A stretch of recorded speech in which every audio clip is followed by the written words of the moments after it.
So a year has passed since I first started reviewing the Crash games, and while I only got a video up every other month in 2014, I still managed to play all of the games. And now, a year later, it's time to play the last game. You bastard!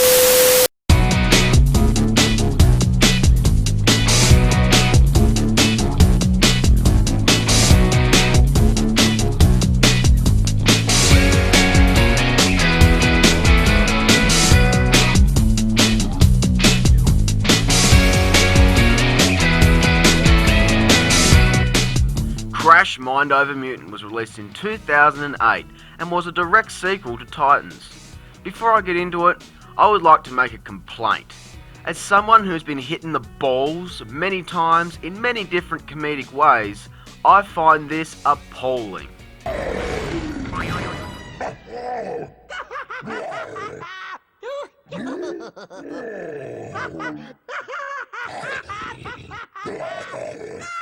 Hey kids, isn't it funny to kick people in the balls as hard as you fucking can? No, it isn't. We start the game off with Cortex dumping Nina at Evil Public School and then teaming up with his old pal and nemesis, Brio. The last time we saw Brio was to Insanity, and before that, it was Crash Bash. So, without hesitation, let's get started. Okay, stop right there.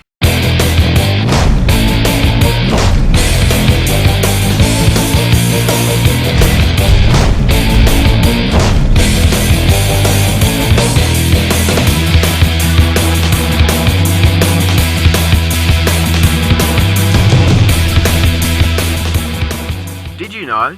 Crash Mind Over Mutant features cutscenes created from different styles of animation. While this is cool to see, I don't understand why it's necessary. The models of the characters in this game are much better. While Crash still looks the same, Crunch looks badass in my opinion. He looks savage, until he speaks and you realise he still thinks he's Mr. T. Coco is also much better, but she still looks strange to me.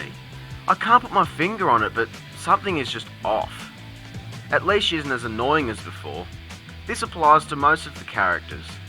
The humour in this game is still not perfect, but they're on the right track. Some of the cutscenes and personalities actually had me laughing out loud to myself, alone in this dark room where I've spent the last 12 years of my life playing video games. Coco is working on turning the Doominator Eye into a TV for the Bandicoots. If I get this Doominator Eye working, we'll have the best entertainment system of all time. It'll play games, watch movies, and dispense butter. Seriously, can someone explain this to me? What is the big deal about fucking butter? Seriously! She's missing some parts, and Crash sets off to collect them. Rather than adopting the tired concept of individual levels from the previous games, Mutant features an open world, much like to Insanity. This is good. It would be good if I could move the camera though, but that is just a pet peeve of mine. Similar to Titans, Crash can collect voodoo dolls in this game. He can also do more stuff like climbing on walls and digging underground, something real Bandicoots actually do. When fighting enemies, you can rack up hit combos like Titans, but this time, the higher your hit combo is, the higher your mojo multiplier goes, making it easier to level up. But if you get hit or die, the combo is lost. Titans could also be upgraded. Once you get all that shit done, the Bandicoots watch an ad for the NV, a headset that's certainly not an evil plan. What do you think of that, audience?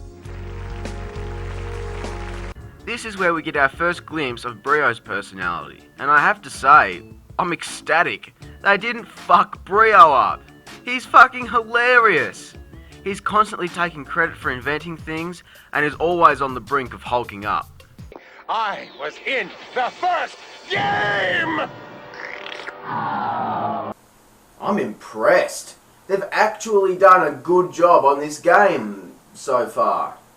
Coco asks Crash to collect the NVs from the mailbox. Okay, I know this game is aimed towards kids, but come on, that wasn't cool. They treat you like a fucking idiot. Okay, dumb fuck, you see there? You see? Yeah, that's the mail.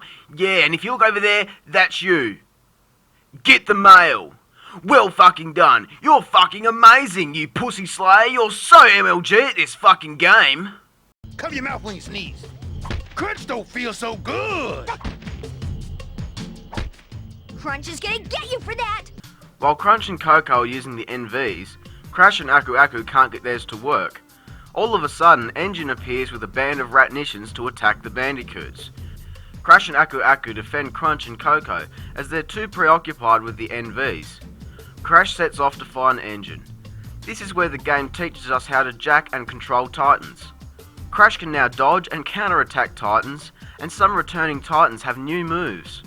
Another big improvement is that Titans can jump, and they can be stored. This means that you can keep your favourite Titan stored away for certain situations. The appearance of the Titans is also improved. Most of them look far more feral compared to the previous game. They've definitely made a lot of improvements in this game. I'm starting to get excited.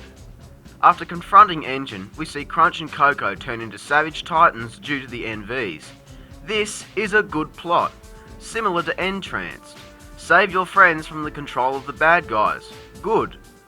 Until you instantly save Coco. That sounds like a good plot to me. Go on an adventure to save your friends. No, save Coco a minute later in a shitty boss fight.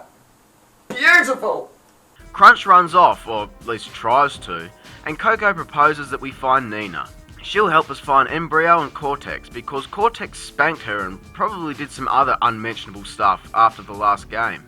Now, this is where the game's biggest flaw becomes apparent. Backtracking. Blatant, unnecessary, ridiculously unholy amounts of fucking backtracking! So we need to find Nina, okay? She's at Evil Public School in the Ratsicle Kingdom. So, you walk through a long level all the way to the village where you talk to worthless people that have no knowledge of who or where Nina is. One guy tells you to go to the Ratsicle prison nearby, so you go through all this shit, go in there and hear some girls talking about the school while Crash's model melts in front of your eyes. We find a shitty excuse for a Titan known as the TK that can move stuff and can't attack. Great. We then go to the entrance to the school, a metre away from the guy that told us to go to the prison, and we find out we need a Titan that spins. So we go back through the entire level, back to Wampa Island and back through the jungle, but this time we fight a Scorporilla and go to the Wasteland where we find a Rhino Roller that spins. Instead of going straight back to the school, we go through the Wasteland talking to more stupid people and doing more stupid shit to then go back to Wampa Island the way we came, and then back through the level from earlier doing the same puzzles that we've already completed twice at this point to find a fucking Rhino Roller sitting at the entrance to the village. We finally go through another level and arrive at the school!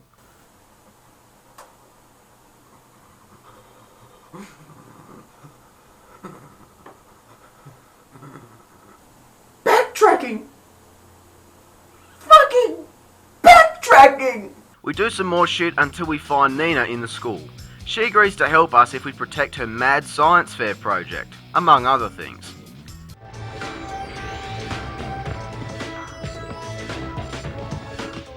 Crash, did you know that if you time an attack just right, you can hit back projectiles? Well, you do now. Thanks! Think you could have spat that out any fucking faster? How the fuck was I supposed to know I needed to knock the projectiles back? Now that that's out of the way, we go back to the Ratsicle village, back the way we came, and talk to some random person that tells us that Wampa Island is under attack. Now, take a guess. Seriously, take a fucking guess what's next.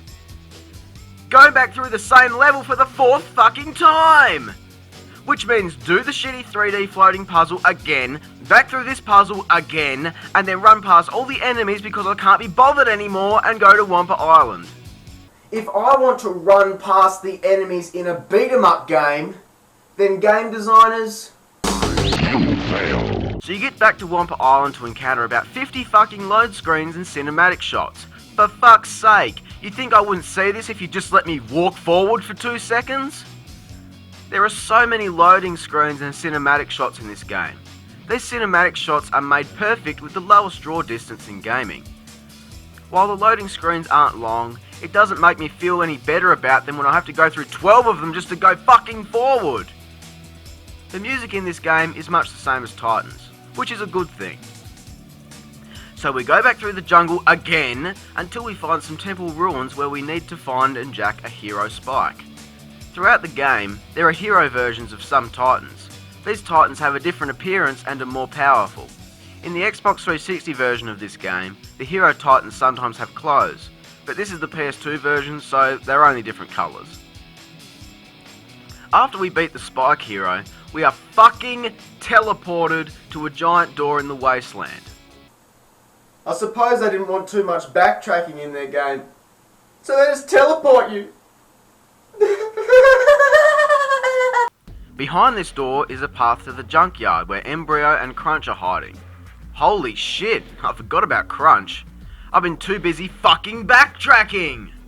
So you go through the junkyard, find some sludges, defeat Brio and save Crunch. We must then travel to Mount Grimly to find Cortex and Uka Uka. We find out that Cortex has been milking Uka Uka for bad mojo to power the Envies. Are you fucking kidding me? Now come on. What's this? Come on. I just watched a fucking cutscene. The game couldn't load while I watched that. For fuck's sake. You go through Mount Grimly, jack some titans and free Uka Uka. We then need to find his sacred bones, even though he fucking has them while he mocks us for walking everywhere. Because I needed to be reminded about how fucking annoying the backtracking is. So we go through some portals to areas where we've already fucking been, kill the heroes and then return to Uka Uka. We go from there back to the Dominator and face Cortex. Cortex drinks some of Brio's potion, we play a very anticlimactic final boss fight, and the game is over. What now? Playing tournaments, find all the collectibles, and level up your titans. I suppose. Before I returned to this game, I prepared myself for the worst. I was actually surprisingly shocked by how much I was enjoying the game, even though I knew I was about to encounter a lot of backtracking. Co-op makes a return in this game, and instead of jumping into a player's backpack, you can become Aku Aku and shoot fucking chickens! I hate chicken. Aside from that, there are also some co-op 3D floating puzzles, but they can be done in single player. Well done, game developers.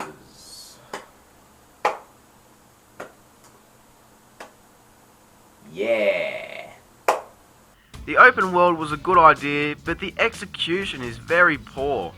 While there are a lot of improvements in this game, I feel that they go unnoticed due to the flaws present. My score for this game continuously jumped all over the place while playing this game, but I think I've come to a conclusion. Crash Mind Over Mutant gets 6 out of 10. This game is fun to play, but it's also really irritating in some parts, and I just feel like this game is okay. Just okay. Well, that was the Crash Bandicoot series. The only question now is, what's next? You will just have to wait and see. Holy shitballs. I hope you enjoyed this video and the entire series. Whether you just started watching or you've been watching since the start, I hope you enjoyed it. If you did, be sure to like, subscribe, share the video, and be sure to stick around for gaming as good as it gets. Thanks for watching.